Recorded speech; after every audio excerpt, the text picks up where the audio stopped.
మధ్యాహ్నం పూట ఈ పంచాక్షరీ మంత్రాన్ని ఓంకారంతో కలిపి జపం చేస్తే ఈశ్వరుడు తొందరగా ప్రత్యక్షం అవుతాడు.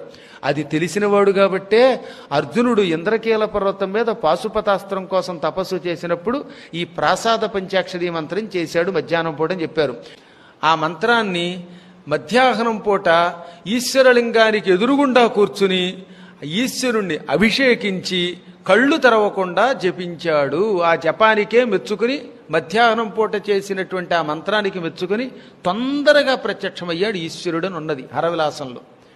అందుకని ఓంకారంతో కూడిన నమశివాయ మంత్రం 11 గంటల 42 నిమిషాల నుంచి మధ్యాహ్నం 2:30 లోపు జపం చేస్తే, ఎంత ఎక్కువ చేస్తే అంత తొందరగా శివకటాక్షం లభిస్తుంది. గుర్తుపెట్టుకోండి, ఇది మంత్రశాస్త్ర రహస్యం.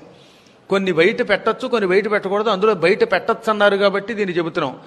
ఖచ్చితంగా 11:40, 42 నిమిషాల మధ్యలో 40-42 నిమిషాలు ఈ మంత్రాన్ని అనుష్ఠానం చేయడం మొదలుపెట్టి 3 లోపు ఆపాలి. అది కూడా ఎలాగట, శివలింగాన్ని ఎదురుగుండా పెట్టుకుని దాని నిండా విభూతి పూసి ఆ విభూతిని శివుడికి పులిముగా మిగిలిన చేతికి అంటుకున్న దాన్ని మన నుదుటికి ధరించి అప్పుడు ఏదైనా జపమాల లాంటి చేత్తో పుచ్చుకుని ఓం నమః శివాయ, మళ్ళీ గురూపదేశంతో చెయ్యాలి. అది గురువుగారు ఓం నమః శివాయ అనమంటేనే అనాలి, లేనప్పుడు ఉత్తి నమః శివాయ అనాలి.